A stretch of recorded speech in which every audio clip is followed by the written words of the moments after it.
হর হর মহাদেব। আমি শ্রীকান্ত দাস, সকলকে জানাই প্রণাম। সকলেই জানেন 26শে ফেব্রুয়ারি শুরু হতে চলেছে চন্দ্রনাথ ধাম শিবরাত্রি মেলা। আর এই শিবরাত্রি উপলক্ষে চন্দ্রনাথ ধামে দেশ বিদেশ থেকে লক্ষ লক্ষ তীর্থযাত্রীরা এই স্থানে আসেন তীর্থ করার জন্য। কিন্তু এই তীর্থ করতে এসে নতুনরা করে থাকেন একটা মারাত্মক ভুল, যে ভুলের কারণে আপনার সম্পূর্ণ তীর্থটাই বৃথা যেতে পারে।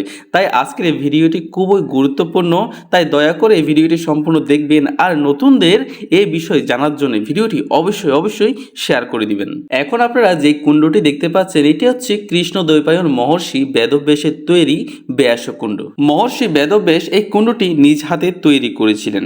যখন এই কুণ্ডটি তৈরি করেছিলেন তখন এর আকৃতি ছিল সর্বোচ্চ 6 ফিট, কিন্তু বর্তমানে আপনারা দেখতে পাচ্ছেন এটা বিশাল আকৃতিতে করা হয়েছে, যাতে তীর্থযাত্রীরা এখন চন্দ্রনাথ ধামে যারা আসেন তীর্থ করার জন্যে এই কুণ্ডটিতে পবিত্র হওয়ার জন্যে যাতে কোনো প্রকার ঝামেলা না হয়, এই জন্য এই কুণ্ডটিকে বর্তমানে বিশাল আকৃতিতে করা হয়েছে। কারণ আপনারা জানেন শিবরাত্রিতে এই স্থানে কিন্তু লক্ষ লক্ষ মানুষের সমাবেশ হয়। 2025 সালের শিবরাত্রিতে যারা চন্দ্রনাথ তীর্থে আসবেন তারা একটা বিষয় মাথায় রাখবেন, সেটা হচ্ছে আপনাকে সর্বপ্রথম এই কুণ্ডে স্নান করে নিজেকে পবিত্র করে নিতে হবে, না হয় কিন্তু চন্দ্রনাথ ধামের তীর্থ আপনার সফল হবে না। এক সময় এই কুণ্ডে স্নান করাটা খুব কষ্টকর ছিল, কিন্তু বর্তমানে সম্পূর্ণ কুণ্ড জুড়ে যে পাশে দেখতে পাচ্ছেন আপনারা ঘাট দেওয়া আছে চতুর্দিকে, তাই এখন বর্তমানে আপনারা যদি তীর্থস্থানে আসেন তীর্থ করার জন্য, তাহলে এই কুণ্ডে যখন প্রথম আসবেন তাহলে এই কুণ্ডে স্নান করতে কিন্তু আপনাদের তেমন ব্যাঘাত ঘটবে না। এরপর আপনারা এই কুণ্ডের পাশে কিন্তু আরেকটি মহৎ কার্য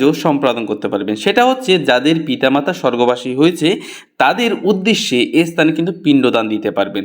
এই স্থানে পিণ্ডদান দেওয়া কিন্তু ভাগ্যের ব্যাপার, কারণ মহাতিথিতে যে শিবরাত্রি তিথি মহাতিথিতে ব্যাসকুণ্ডের পাশে যে মাতা পিতাকে পিণ্ডদান করবেন তার মাতা পিতা স্বর্গবাসী হবে, এটা কিন্তু শাস্ত্রে উল্লেখ রয়েছে। এই যে গেটগুলো দেখতে পাচ্ছেন এই গেটগুলো দিয়ে আপনাদের সিরিয়াল মেনটেন করে তারপর ব্যাসকুণ্ডে প্রবেশ করতে হবে।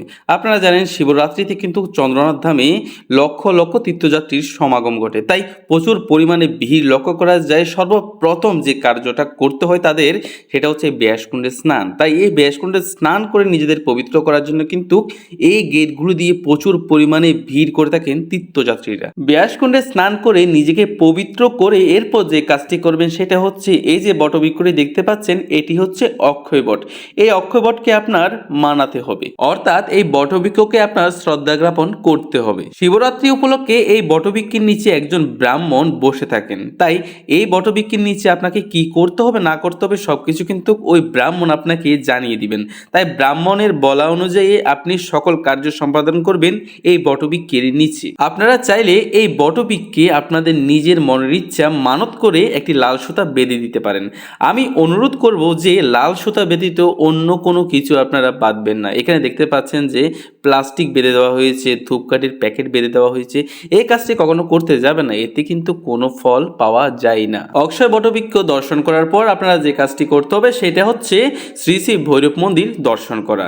যেহেতু এই মন্দিরটি ব্যাসকুণ্ডের পাশেই রয়েছে, তাই এই মন্দিরের সামনে আসতে আপনাদের তেমন কষ্ট করতে হবে না, তবে কষ্ট করতে হবে ভেতরে প্রবেশ করতে গেলে। আপনারা দেখতে পাচ্ছেন প্রবেশ করার ধারের দুই পাশে লেখা আছে মহিলা প্রবেশ এবং পুরুষ প্রবেশ। বর্তমানে সম্পূর্ণ মন্দির কিন্তু আপনার উন্মুক্ত অবস্থায় রয়েছে, কিন্তু শিবরাত্রি উপলক্ষে এখানে কিন্তু আপনার গ্রিল দিয়ে একটা লাইন তৈরি করা হয়, যেগুলো দিয়ে এক পাশে মহিলা প্রবেশ করে আর এক পাশে পুরুষরা প্রবেশ করে। তবে এই মন্দিরে প্রবেশ করাটা কিন্তু অতটা সহজ না, দীর্ঘ লাইন ধরে দীর্ঘ সময় ধরে অপেক্ষা করে তারপর এই মন্দিরে প্রবেশ করতে হয়। তবে একটা কথা মাথায় রাখবেন, সেটা হচ্ছে আপনি এত বিশাল লাইন দেখে ধৈর্য হারিয়ে কিন্তু উপরের দিকে চলে যেতে পারবেন না।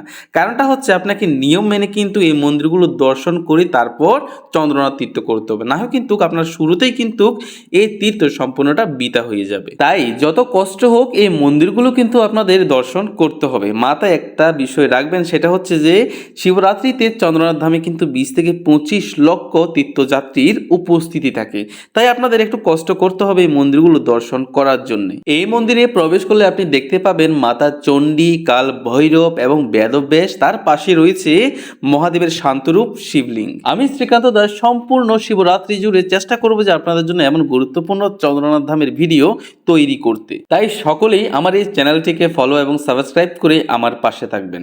হর হর মহাদেব, জয় শিব শম্ভু।